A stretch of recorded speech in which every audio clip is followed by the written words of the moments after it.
इनसे आपकी माइलेज ख़राब होगी ही होगी। Hello everyone, welcome back to the channel. So जैसे कि आपको पता होगा, मैंने अपनी कार में अलॉय व्हील्स इंस्टॉल करवाए थे कुछ टाइम पहले। तो 6 महीने हो चुके हैं मुझे, ऑलमोस्ट 6 मंथ्स पहले मैंने अलॉय व्हील्स इंस्टॉल करवाए थे।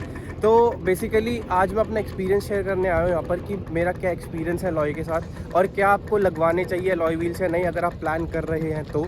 और एक मिथ भी मैं क्लियर करूँगा जो कि होता है कि क्या आपकी कार की माइलेज सच में डिक्रीज़ हो जाती है अगर आप अलॉय व्हील्स इंस्टॉल करवाते हो तो। देखो, कुछ कंडीशंस में होती है, बट उसके लिए कुछ कंडीशंस है, वो मैं ज़रूर इस वीडियो में बताऊंगा। सो इस वीडियो को आप एंड तक देखें अगर आप अलॉय व्हील्स लगवाने का प्लान कर रहे हैं तो अब इस वीडियो को स्टार्ट करते हैं।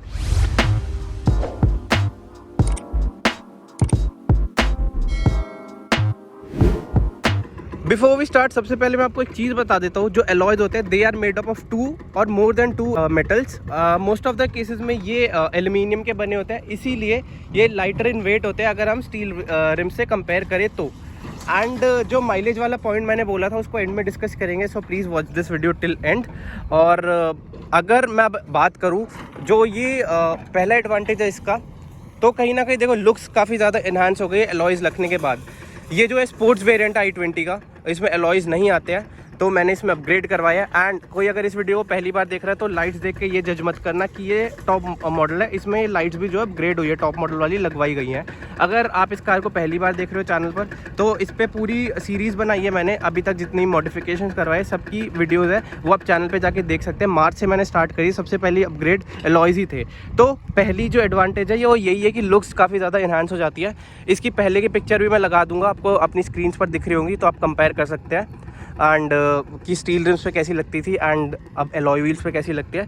दूसरी जो एडवांटेज है वो ये है कि गाड़ी की जो स्टेबिलिटी है वो काफ़ी ज़्यादा बढ़ गई है पहले से, क्योंकि ऑब्वियसली जो टायर साइज़ है वो अपग्रेड हुआ है। पहले 14 इंचेस के जो उसमें स्टील रिम्स डले हुए थे, अब जो है 16 इंचेस के मैंने इसमें अलॉय व्हील्स डलवाए एंड जो टायर साइज़ है वो है 195 55 R16।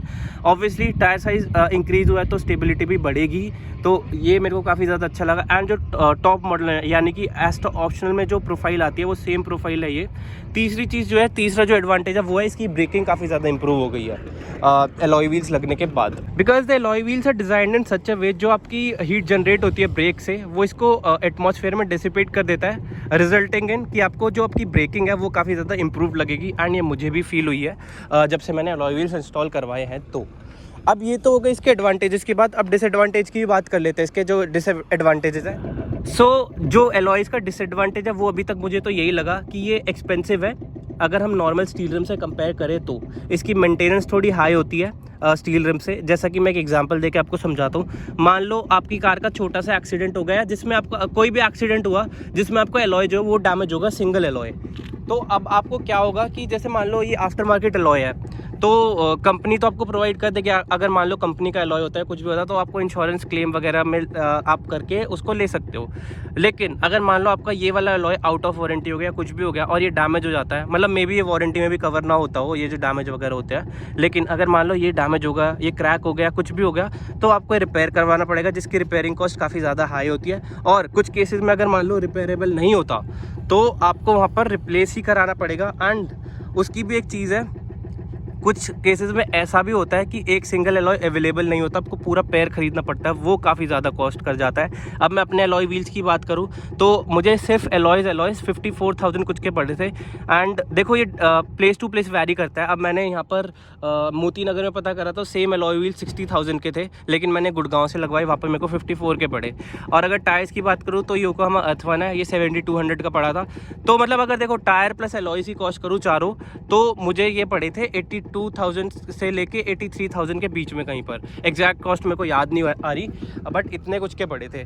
तो देखो वो इससे कम के भी आते हैं अलॉय व्हील्स, बट यार फिर मोमो जो है वो अच्छी ब्रांड है, इटली की ब्रांड है, इसलिए मैंने ये लगवाए। आप इससे कम के भी लगवा सकते हो।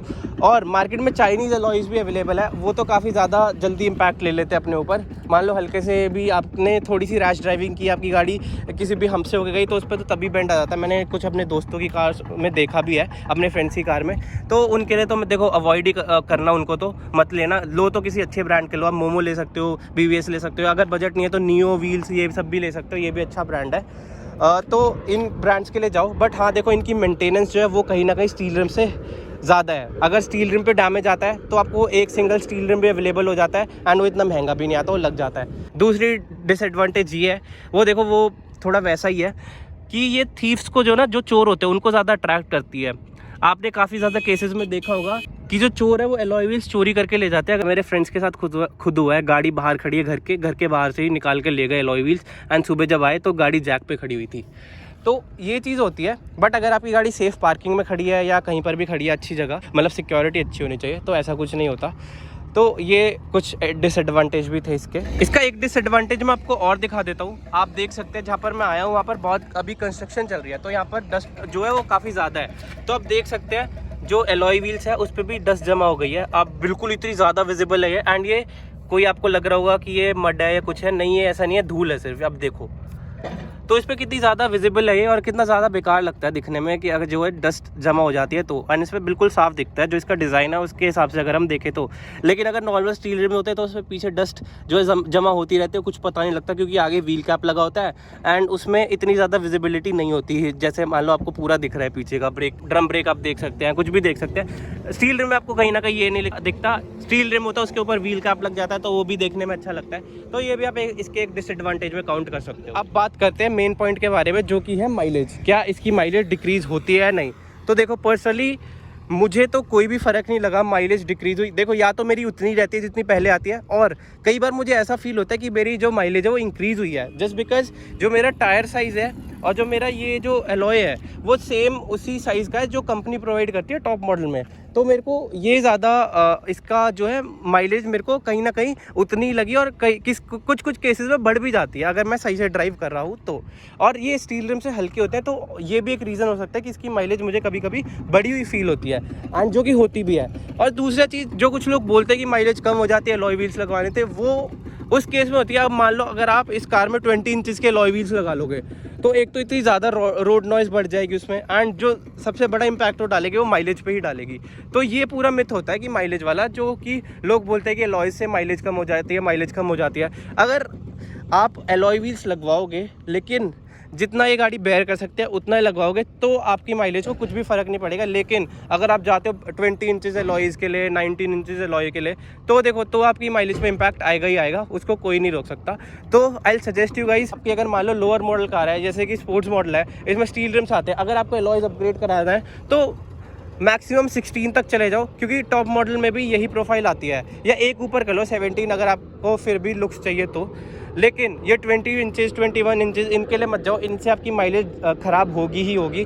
कोई भी आपकी माइलेज ख़राब होने से नहीं रोक सकता। लेकिन अगर आप इस साइज़ पे रहोगे तो आपकी माइलेज बिल्कुल ख़राब नहीं होगी, नॉर्मल रहेगी जैसे पहले आ रही थी, या इन सम केसेस बढ़ भी सकती है अगर आपका फुट लाइट है तो एक्सेलरेटर पर। Now let's talk about should you invest in alloy wheels और नॉट।